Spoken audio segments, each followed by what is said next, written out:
साथ प्रदेश के शिक्षा मंत्री मदन दिलावर जुड़ चुके हैं। दिलावर साहब, स्वागत है न्यूज 18 राजस्थान पर। धन्यवाद। दिलावर साहब, प्रदेश की जनता ये जानना चाहती है कम से कम कि आखिरकार पहले झालावाड़ का हादसा जहां हमने अपने बच्चे खो दिया और अब जैसलमेर के गांव का वैसा ही हादसा, क्या वजह है सर इसकी कि हम रोक नहीं पा रहे? देखो, मैं ये कहूंगा तो अभी कुछ लोग नाराज हो जाएंगे, होने क्योंकि दीजिए सर नाराज। विद्यालय जर्जर एक दिन में तो नहीं होते कभी, या साल भर में भी नहीं होते जी। वर्षों से हुए होंगे, तो किसी ने देखा नहीं, कुछ नहीं किया और उसकी या तो मरम्मत करवाते या बिल्कुल टूट गया तोड़ना चाहिए था। अब हमने जमींदोज उसको कर दिया है और अब 1.5 करोड़ रुपए लगाकर उस विद्यालय को बढ़िया बनाएंगे ताकि बच्चों को ठीक रहे। अब ये बात ये है कि एक विद्यालय बनाने से क्या होगा, आप ये भी कहेंगे, पर हमने अभी भी लगभग 1500 विद्यालय का बनाने का की स्वीकृति दे दी है। हमने पहली बार लगभग 400 करोड़ के ऊपर 2 टुकड़ों में करके 400 करोड़ के ऊपर मरम्मत करने का दिया है। यानी 8 लाख रुपए लगभग हम जो विद्यालय हमारे अति जर्जर है उनको हमने पहले खेप में लिया है। ये सच है, आप सब जानते हैं, तो कोई छुपाने वाली बात नहीं है कि सबको एक साथ संभव नहीं है, पर हमने जो जो जो ऐसे विद्यालय जो जर्जर है उनको जमींदोज करने के, यानी बिल्कुल ढहाने के लिए बोल दिया है या ताला लगाने के लिए बोल दिया ताकि उसमें कोई प्रवेश न करे। और जब तक उनकी दूसरी व्यवस्था नहीं होगी, हम ये भी कंटेनर या जो होल्डिंग स्कूल होते हैं, बिल्डिंग होती है, उसमें हमने चलाने का भी विचार किया है। और ये जो है अब आगे से मैंने ये किया है कि हम कोशिश ये करेंगे कि जो भवन बनेगा उसकी उम्र तय होनी चाहिए और उम्र का अंकन उसके ऊपर होना चाहिए।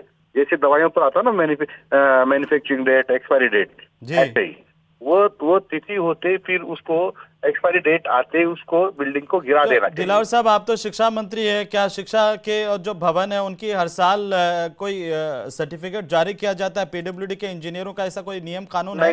नहीं, हर साल का नहीं है। कब का है? हर साल का नहीं है।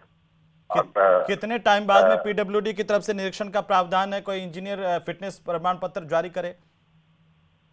नहीं, ऐसा कोई प्रावधान नहीं है। जब भी लगता है तो हम प्रमाण पत्र मांग लेते हैं। लगता है ना कि ये गिर सकता है या कोई लगता है कि भाई ये तो आपको ये लगा है कि 2500 भवन ऐसे जर्जर हैं, गिर सकते हैं, आपने प्रमाण पत्र मांगे, फिजिकल वेरिफिकेशन की कार्रवाई शुरू की है? अब मेरा निवेदन सुने जी। हमने सब अधिकारियों से, जो हमारे जिले के हैं, जो हमारे ब्लॉक के हैं, सब अधिकारी से रिपोर्ट मंगवाई। ये सच है कि उनकी संख्या ज्यादा है, पर हमने लगभग 400 करोड़ के आसपास और इन 2-3 सालों में उनको पैसा दिया है ताकि उनका दोबारा जो कहीं एक कमरा खराब है तो वो बन जाए, कहीं 2 कमरे खराब हो तो वो बन जाए, पूरी बिल्डिंग ही खराब है तो पूरी बिल्डिंग बने, जो मरम्मत योग्य है वो मरम्मत है। ऐसे करके 500 करोड़ रुपए और हमारे पैकेज में है। इसलिए हम लगातार दे रहे हैं, लेकिन कांग्रेस ने उनके ताल में नहीं किया, इसके कारण ये समस्या आ गई। अब विपक्षी हमको ये दोष दे रहे हैं कि साहब क्या हुआ, कैसे हुआ, सरकार ने नहीं देखा। पर मैं आपसे कहना चाहता हूँ, 1 साल में जर्जर नहीं होता मकान कोई भी नहीं, लेकिन तो 1 साल के अंदर जर्जर भवन सुधारे तो जा सकते हैं सर। आप ही तो कहते हैं कि हमें पॉजिटिव होना है, हमें तो सकारात्मक बात करनी है, आप ही तो कहते हैं ना। आप सही करें। हमारे पास 70,000 के लगभग विद्यालय तो 1.5 साल हो गया सर आपको सरकार में आए हुए? बिल्कुल 1.5 साल हो गया और हमने काफी बड़ी संख्या में सुधारे, काफी बड़ी संख्या में सुधारे। आज आपने कहा, सर आप ही का बयान है जो पूरे प्रदेश में चर्चाओं में है, ये कहा कि राज्य में सभी स्कूल भवनों की मरम्मत संभव नहीं है और इसके लिए मैं अपनी जेब से पैसे नहीं दे सकता हूं, मैं स्कूल हादसे की जिम्मेदारी लेता हूं, जांच के बाद कार्रवाई। ये आपका बयान है सर? पहले मेरी बात सुन ले जी सर। गलत जनता को गलत ना बताए, मैंने ये नहीं कहा। मैंने पूछा ये आपका बयान है क्या? संभव नहीं है, मैंने कहा सबकी एक साथ संभव नहीं, मैंने कहा है सबकी मरम्मत संभव नहीं, ऐसा मैंने कभी नहीं कहा। आपने क्या कहा? कभी नहीं कहा ये बात। आपने क्या कहा?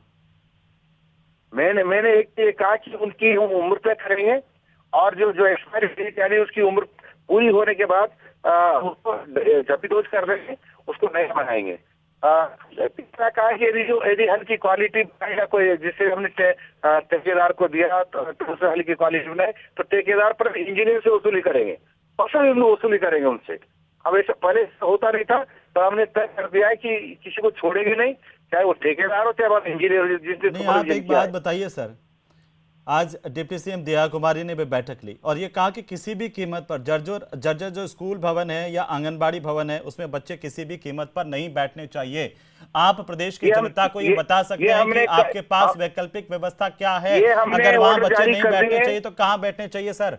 ये हमने भी ऑर्डर जारी कर दिए हैं। हमने ताला लगा दिया और नजदीक के स्कूल में उनको पढ़ाएंगे, जो इधर बिल्डिंग कंप्लीट होगी यहाँ जाएंगे। इसके अलावा हमने पहले कहा कि फोल्डिंग बिल्डिंग या कंटेनर की व्यवस्था हम करेंगे। जी, तो आपने कहा ये संभव नहीं है स्कूलों की मरम्मत एक साथ। फिर गलत बात बोल रहे हो आप। जी, मैं नहीं बोल रहा हूं सर, मैं जो बयान आपका रिकॉर्डेड में आपको सुनवाना चाहता हूं। मैंने ये कहा एक साथ, यानी एक दिन में नहीं, एक साथ संभव नहीं है। एक दिन में तो किसी भी चीज को साथ ही संभव नहीं है। कितने दिन में संभव है सर? ये कोई वैकल्पिक या लग्जरी चीज है क्या? प्रदेश की जनता पूछ रही है शिक्षा मंत्री जी नहीं छोड़ेंगे कि ये तो कर दी वरना नहीं तो कोई बात नहीं।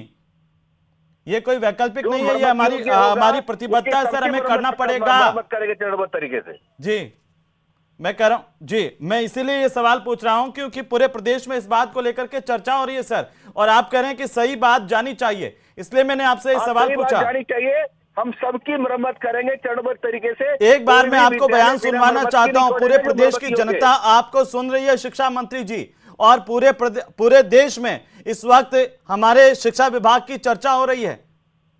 देखो, हमको हमारे बच्चे प्यारे हैं।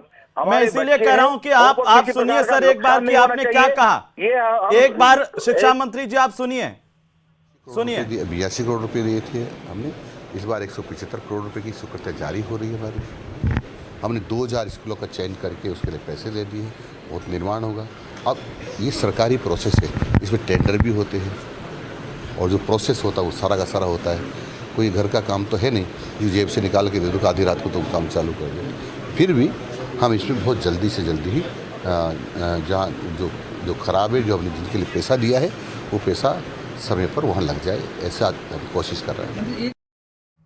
शिक्षा मंत्री जी, हाँ, मैंने यही कहा है कि सरकारी प्रोसेस होता है, उसमें टेंडर भी होता है, और टेंडर इस प्रोसेस पे थोड़ा टाइम भी लगता है। नहीं तो किसी को ऐसे ही हम दे देंगे एक दिनों के लिए, तू बना दे, आप ही कहेंगे जी ये क्या इनके मिलने वाले थे, इन्होंने पैसे खा करके तुरंत दे दिया, कंपटीशन क्यों नहीं करवाया? तो ये सरकारी प्रोसेस जो है सरकार ने तय किया हुआ है, तो करना ही पड़ता है। सर लोग ये भी पूछ रहे हैं कि आपने झालावाड़ वाला हादसा हुआ उसके बाद कहा कि मैं जिम्मेदारी लेता हूं, जैसलमेर